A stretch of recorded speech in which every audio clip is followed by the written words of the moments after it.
up and down. So please do be mindful of that. And then the screen in front of you is showing the slides that are up here behind me on the big screen.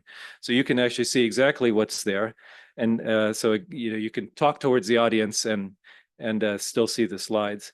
And this pointer, there's a forward and a backward button, and the top is a virtual laser pointer. And if you point it at this screen in front of you, it will display. So just keep that in mind. And if you point it behind you, that does not work. And that is that. And then finally, the baseball game tickets will be handed out over lunchtime. So do keep that in mind. We'll be handing those out over lunch. So that it brings us right to starting time at 8:30, and we have Stig and Bill chairing this morning's sessions. Oh, and one more announcement. Okay, sorry. Oh. Tips. So just a tips for the pointer. Imagine you have another monitor, which actually over the back. So if when you point to the screen, you don't find the pointer, you just move horizontally and try to find it, because it's either go to that screen over back or coming to here. So if you don't see it, you just move horizontally.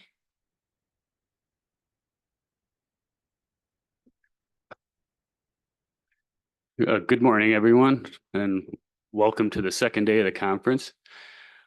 It's going to be an exciting morning. We're going to hear about the commercial data buys that have been going on, and I'm excited for it.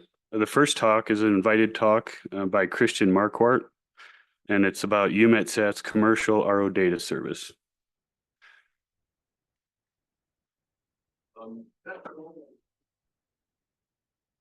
That's the one for this afternoon. We have another one. It's called Nikolova, Karolina. Nice. Thank you.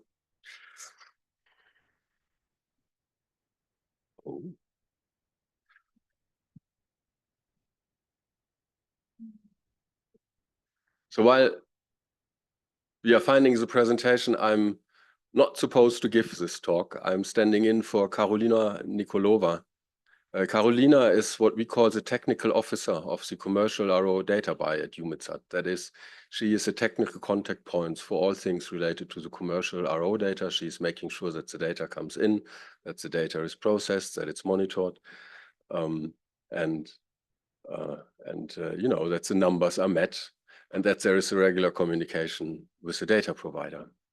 Karolina has provided most of that presentation. Unfortunately, she couldn't come. The other person on that slide, Daniel Lee, was the technical officer for the pilot data procurement that EUMETSAT did. So he was kind of her previous alter ego. And I don't know why I'm there first, but well, I presented, so I guess that's it. We want to go through 4 points. I want to give a little summary of what the policy at EUMETSAT regarding commercial data is, and that doesn't only apply to radio occultation data, but also to any potential future commercial opportunities. I want to briefly talk about the pilot procurement we had and the transition to the operational procurement that started in mid of August on the 14th, I believe. I have a few slides on the performance that our contractor, that is Bayer Global, as all of you know, I'm sure, had, and how satisfied we were with that. And finally, we did something like a lessons learned exercise. We asked our member states what they thought of the service, what could be improved, and we had our own thoughts. And that is probably the largest part of the presentation. So I want to go through that. So let's start with the EUMETSAT policy. And as everything in EUMETSAT, the policy is not determined by anyone at EUMETSAT. There are proposals, they are brought in front of our member states, they discuss it sometimes over years. And at some point that is put into a policy document that is describing the policy that EUMETSAT should follow. In this case, for the commercial RO data, the discussions within the council started probably 2 years before we even considered buying commercial data. Much of that was closed.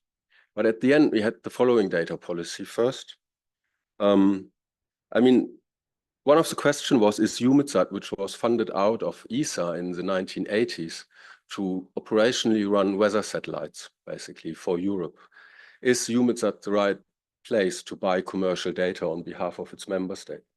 and to what amount of data, what amount of money should be going into that compared to these core activities like running new missions. And the answer from the member states was, yes, EUMETSAT can buy data on behalf of its member states, but the main focus of the organization should stay on running the mandatory and optional programs that the member states think are important, should continue to fly their own satellites, and commercial data buy should only be a marginal activity compared to these main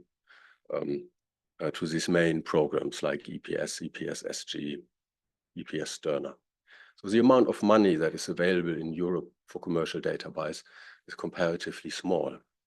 So far, we have taken the money out of, money being left over from programs. Our head of strategy is trying to set up an own funding line, but that will still remain to be comparatively modest. Second, we have procurement rules, and they are also put upon us by our member states. It is tax money, and they want to get the tax money back into their own countries. So if we do a data buy, it has to come from European technology, from European companies. We can do business with companies outside of Europe only when there is no counterpart and availability of the same features available in Europe. But if it is, we have to buy European. So a purely American company will not be able to do business with EUMETSAT or, for example, a Chinese company. So just for that reason. We do act as a procurement agents for all of our member states.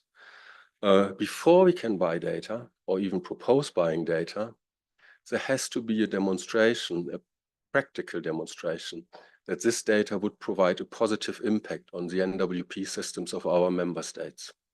We usually do that by running studies or data assimilation trials. We did that for the radio occultation data from Spire with the European Center and the Met Office. And only when they show a positive impact, the member states will agree to let us spend on commercial data. And we are not going to pay for testing the data. In the past, mostly ESA has taken over that role of providing the data for such tests and also funding the activities, for example, at the European Center and at the Met Office. Over the last couple of years, we have had a great many cooperations with NOAA, and when they did pilot studies which are more towards testing the data, we could participate, and while we didn't contribute that much, it helped us a lot to assess other data providers in that time. And that's an important mechanism for us to work together with our closest partner really in the world, which is NOAA. The other part is that in here? Users need to be prepared to use the data. If there's a completely new measurement type and nobody can use it yet, we won't buy data until the member states, the NWP centers are ready to make good use of that. There's also a policy that the global licensing is preferred. And I think EUMETSAT was the first organization that bought commercial data and made it available for free globally. And that was a decision by council, and I was in the room. And if I can tell my story about that, they had an option. They had an option to buy significantly more data only for Europe. That amount of data would have brought Europe very close to the 20,000 IROC recommendation.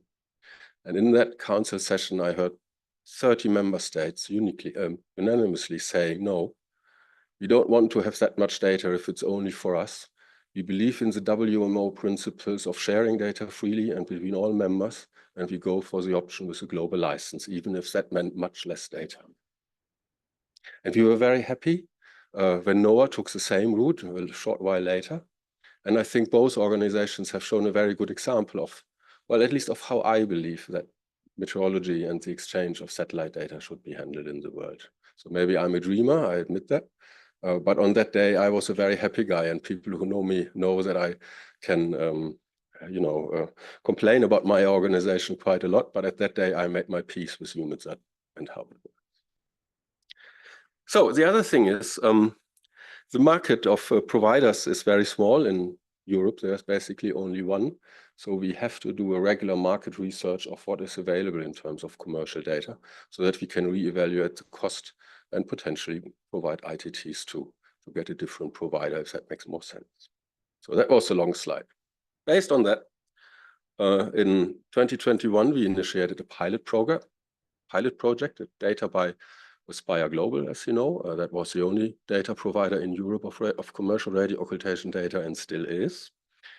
In the meantime, EUMETSAT's council has agreed to do an operational extension of that pilot program, and that is running from August 2024, so basically from now for the next 2 years. And we have 3 one-year options we can take if you think that is useful. And both contracts, as you know, were awarded to Spire. Also, as I said, there is a global license involved, and our member states have confirmed that every 6 months so far. We are sharing the data via the GTS, and the cooperation with NOAA has been quite important. Discussions on data quality, coordination of, for example, the fact that we both ask our data providers not to sell the same profile price. All of that has been very beneficial, I think, for the data we get through these data buys. So that is the timeline from 2021. In August, we started. There was a 6-month period with lots of data, which was only for Europe. And after that, we switched to the global license with initially 1,200 occultations and 1,400, then 1,600, and now we are down to 1,400 again. And before you asked, we had a fixed budget, and the negotiations with Spire arrived at those numbers. We have 1-year delivery orders. The global license has been agreed. We are getting raw level 0 data, or let's say level 0 data in some reformatted form, to be precise, and also level 1 products. We are processing the data in near real time, and we are disseminating them via GPS and EUMETCAST, which are our normal dissemination mechanisms. These are the numbers I mentioned. So we started low, went up to 1,600 at the end of the pilot, and then went down to 1,400. The red line is the number of occultations we received, and you see that Spire actually overfulfilled their requirement. The blue line is what remains after we have done our quality control in the processing. And Spire, my apologies, and Spire delivered more data to compensate for our quality control needs. And they satisfied the service level agreements up to the very end of the pilot procurement, and also right now, this margin they provided us with went a little bit down over the last couple of months when the number of satellites dwindled. But they kept their promise and their contract. Also, in terms of latency, they had a latency to deliver the data to us within 140 minutes. Internally, we wanted to have the data after the processing pushed out after 155. That is a blue line. And they essentially always committed on that. So Spire fulfilled the contract, the service level agreement, very nicely. When it comes to the quality control, that is over the entire period, the percentage of occultations that we received, that we rejected, smoothed, and by GNSS system, Spire delivers data from GLONASS, Galileo, GPS, and Beidou. And you see that, especially for Beidou, sometimes the quality rejection rates were quite high, and they change over time. There were changes on the quality control side, on the Spire side. We do not get the full data set. They quality control it before they send data to us, and then we add our processing to another quality control. This is what we throw out. And they say that Beidou and Galileo data are more difficult to track for their instruments, and therefore we have more reasons to reject them, and they went along with that. They accepted that this is happening. We are meeting with them on the technical level regularly, every 2 weeks, to discuss issues and open points and what we can do about them. So the thoughts and the lessons learned. Well, I would call it thoughts. One of the big questions at EUMETSAT at the time was, can we implement an operational service based on commercial data, because we had never done that before? And I think the answer is yes. Our member states confirmed that the data had a positive impact. And they also noted that they were quite happy that we provided a consistent processing of the commercial data and of our own missions. And the level 2, the refractivity processing, is done by the ROMSAF also for the commercial missions now, and our member states appreciated that as well. So that was a success. One of the things I learned is that buying commercial data is not a no-brain thing in the sense you buy it and then you are happy ever after. No, you need expertise on the buyer side. One is that we have a requirement for these pre-procurement evaluations that we did together with ESA and NOAA. And that requires expertise, and that gave us the time to implement the processing schemes and look into the data characteristic at the first point. And then this initial preparation and validation phase was important for EUMETSAT to gain the trust in the data providers that they would deliver data fast enough, and they did. So far, that's okay, and that's probably pretty standard, especially with Spire, who have a large number of satellites. I mean, for some time, they change their satellites every couple of weeks. And every new satellite poses a problem because you want to make sure that the data is okay, that it has the same characteristics. So you need to do validation. That takes time and work. And one of our purposes in being between the commercial data provider and our operational users is that they do not have to do this exercise at every center, because they have many other things to do. So that is where I think where agency play an important role in the commercial data business to ensure the consistent data quality and the consistent processing. And again, our users appreciated that. They told us so when we asked them. Meteo France had a very nice letter that they find that very important. They also said that they now think that commercial RO data is part of the normal portfolio of data they are using, and they want to continue to use. But it needs time and expertise on the data handling side. And with every satellite that comes new in, you have to update metadata, you have to update regular expressions so that the data flow comes in. You want to block out certain satellites until you have validated them. It's work. And it's effort. And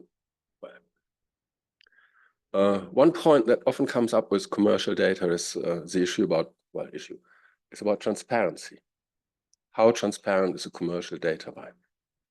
And commercial companies do not tell us everything. They have good reasons to keep some secrets because that's where they distinguish themselves from others, right? So in our case, Spire provided a rather complete documentation on all their data products when it comes to data format and data content. And they had ATBD style documents describing how they are processing, how they are doing the higher level data processing. They did not provide us with any documentation on the receivers, apart from telling us which frequency were used and where navigation bits were used and were not. But we didn't have any detailed documentation on the receivers and the inner working, and we still don't have. That said, in practice, whenever we asked them, we got the answers we needed.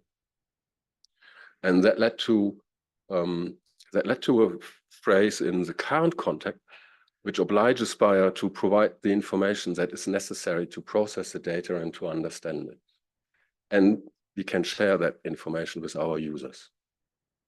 And Spire agreed to that, and we very much appreciate it because we understand it as their commitment to be open in at least as far as it is really required. So it's not a total transparency, but if there is an expertise on the buyer side that knows what to ask for, you get the answers you need. And I sometimes, and that's a bit nasty, I'm sorry, Tony, but when we are talking with JPL on the trick receiver for Sentinel-6, we also don't have any documentation for it because it's under ITAR. And when we are talking with Tom Meehan and we are asking the questions, he's giving us the answers we need. And that's great, it's a good cooperation. But it can work with commercial companies as well. And if in our cooperation, in our cooperation with Spire, that is with JPL, that is not a problem, then why is it with a commercial company doing that? But I would prefer, of course, complete documentation, no doubt about that. So you need expertise again. There is one point that we heard from our operational users very frequently, and that is that changing data providers or even switching to new satellites from a data provider on a short notice, like 2 weeks, poses a problem for them. And the reason is that if they've never seen data from that data provider or from that satellite, even if someone says, yeah, this is good data, they want to know for sure. Because, we heard that yesterday in Cliff's talk, NWP forecasts have become very good. But that's because they have very finely tuned system. If some data is coming in, and even by accident, that has a problem, it can throw off whole predictions, and you don't want that. So NWP centers are spending a lot of time on quality control, on monitoring. And if they see a first satellite or a first new data provider for the first time, they sometimes look at the data for months before they let them into their operational systems, because they are responsible for lives that might be lost if their forecasts are going wrong. So changing data providers and satellites very quickly, within 2 weeks, like in the recent change of the NOAA delivery order, is a problem. In our procurement with Spire, what we have done, I'm finishing. In our procurement with Spire, what we have done is we have a part in the contract that is requiring them to give us test data at least 2 weeks in advance before they want to introduce it.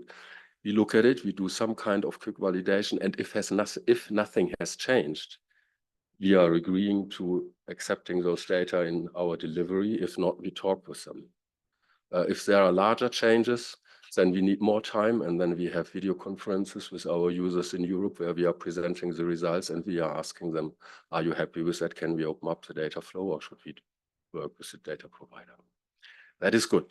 But with the short notification times we sometimes have from other data buys, our users do have a problem.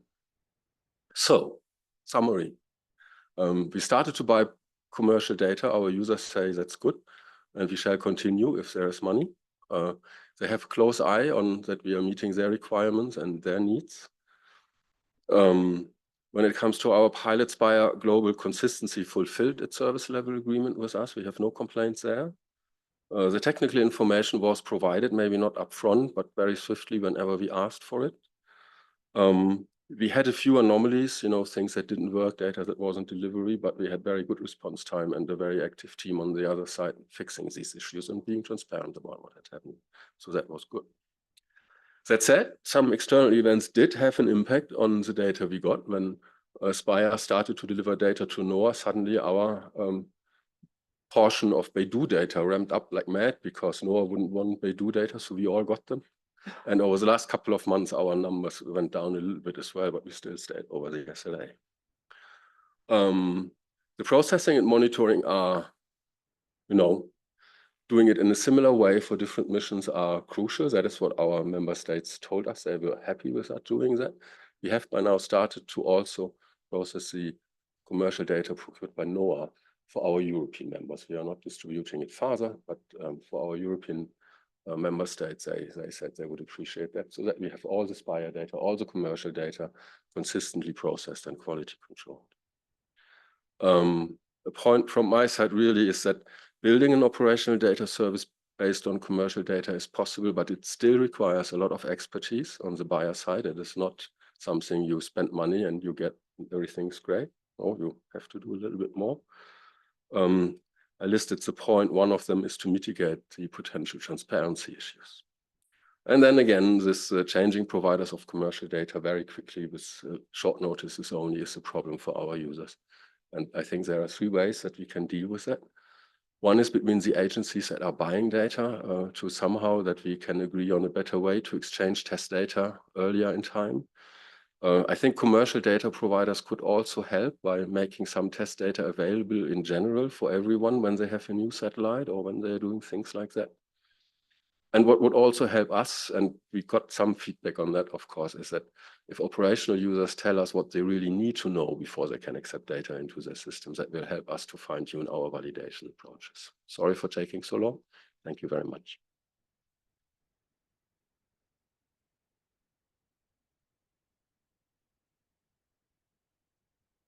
Yeah, we don't have any time for questions, but I'm here.